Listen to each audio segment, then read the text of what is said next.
it's been reported that Prophet Bushiri might have lost his Facebook account. Saw a video on AMT7's YouTube channel, and I just went over to Facebook to search, and Mandan's page was not there.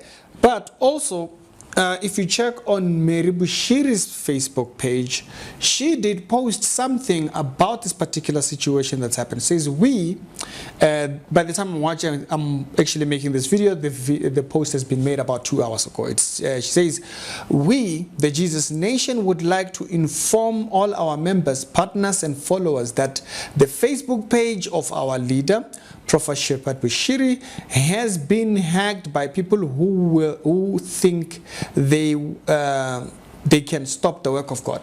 You know, how do we know their motives? Prophet Shepherd Bushiri has been hacked by people who think they can stop the work of God. Now, as I stated, I don't know about labeling motives because we don't know people's motives.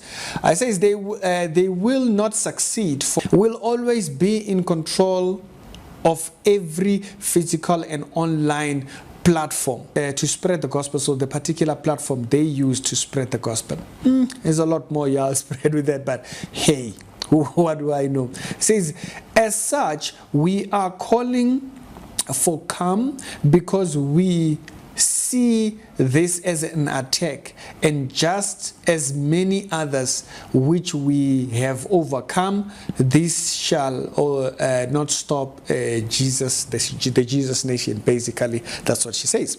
In closing, she says, also take note that Shepherd Bushiri has not created any Facebook page, or therefore do not like or follow any Facebook page being advertised as bearing the name of our leader.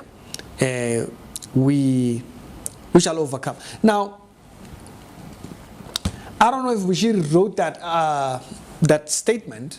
It sounds like it's a third-party kind of a statement. I don't think it even comes from Mary Bushiri herself.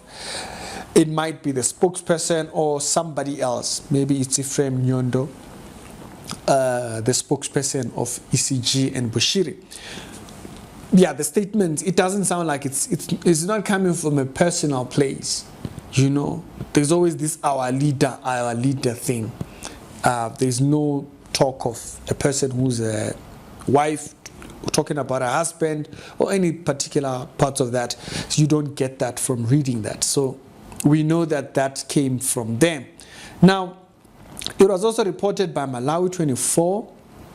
They said in their message, they said the Facebook page has been deactivated. Okay, that's what it says there. Now, deactivation, you can get a page back. I think they give you like 30 days for you to do the recovery process. Personally, I don't have too much hope in Facebook. Unlike YouTube, Facebook doesn't have a very good support system. For a company that big that doesn't have support, it's hopeless. Once you lose your page, you lose your page. That's it. You're done. So personally, not very heavily invested into Facebook. That platform doesn't care about the people that create content for it. But if it is one of this, if it is these phishing scams are when people send you information to get malware out of your computer or out of your cell phone. If it is that, I wouldn't be shocked, being that I recently myself got messages from fake sponsors. Yeah, I recently got messages, and they were particularly about the Facebook page. They were not talking about YouTube or anything like that. They were saying they wanted to sponsor posts and stuff like that, and per post they were promising very big monies and stuff like that. It just spelled red flags and stuff like that, like, really? You want to?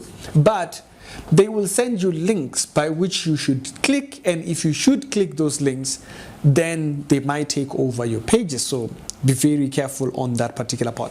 And so if it is that, I did get a message myself about a few days back, about 2-3 days back. So I hope it's not that. If it is that, these hackers are out there. And on Facebook, that platform is dead. Now, it has a lot of people, that's just that. But at the end of the day, it is dead in the sense that it doesn't seek to build a support system. All Mark Zuckerberg could care about is making money. And so that's the news. Now remember, some time ago when one of his media people actually came out of the organization, he then spoke about, I don't know if you remember those articles, he spoke about how much money they spent on promoting the page. If you remember that particular article, I think it was in the hundreds of thousands that they spent promoting stuff or promoting their page in order to grow it to over 1 million. Now, this is very common in a lot of places. They would promote, pastors will promote these pages in order to become visible to a newer audience. Now remember, on top of that, there was the whole shenanigans that these pages, a lot of pages were using their content to kind of promote them, right? So they might have external people promoting their pages, remember, with funny stories and all that kind of stuff. So people sometimes use these bad publicity stories in order to keep boosting themselves. Now, in the face of Bushiri, social media grew his popularity. Okay? I don't think it's so much the news, I think it's social media conversations that grew him. With all the fake miracles that he was doing, with the whole angels appearing hojaz, that trends online, and it's not the news that make the stories that makes the person big because of the stories. Now it's the people talking about it, so it's the people talking about it on social media that continues the conversation.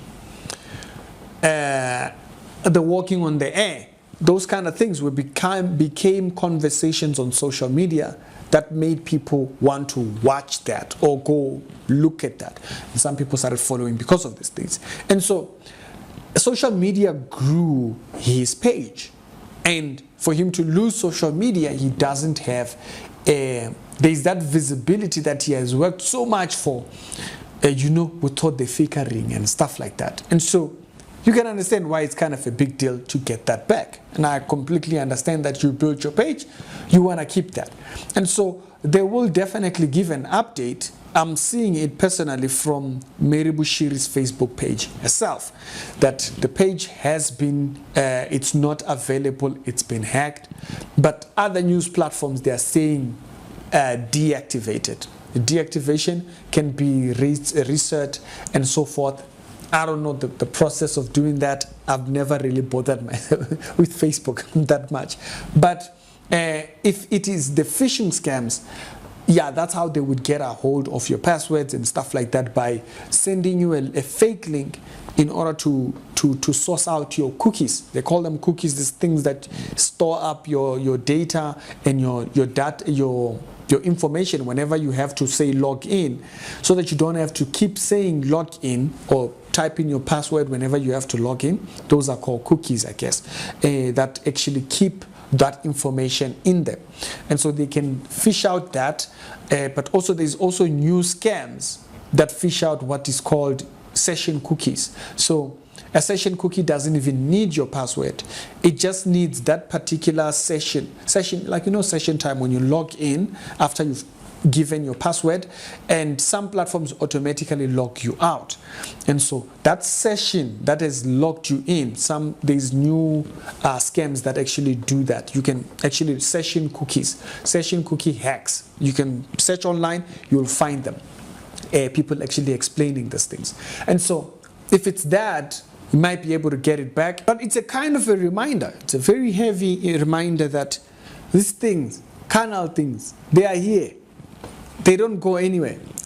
They fade away, and they can fade away as easy as that snap of a finger. Okay? You might have it today, tomorrow you might not have it. And so it is a good reminder to have. Okay? It's a good reminder for you to have. These platforms are not going to be here forever. And so to be faking your thing just to get likes, in a heartbeat, you might lose all of that. You might use so much money, as it was stated in those articles that I'm talking about, that he used a lot of money to promote his page. And after spending all that money, it's gone.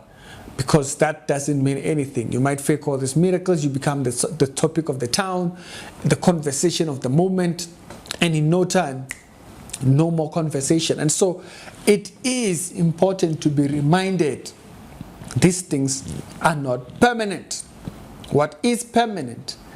Remember as the Bible states, by every single word man shall be judged.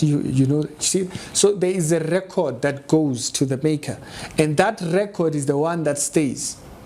If truthfulness has never been the path you've walked, that's a record. You might lose the social media, but the record of what your words were, your doctrine, your teachings and whatnot, those go to the Maker. What does that look like in your case? What does that look like for Bushiri? Quite an interesting conversation. It's Ricky. Other episodes done today, down in the pinned comments, and I'll see you on the next one.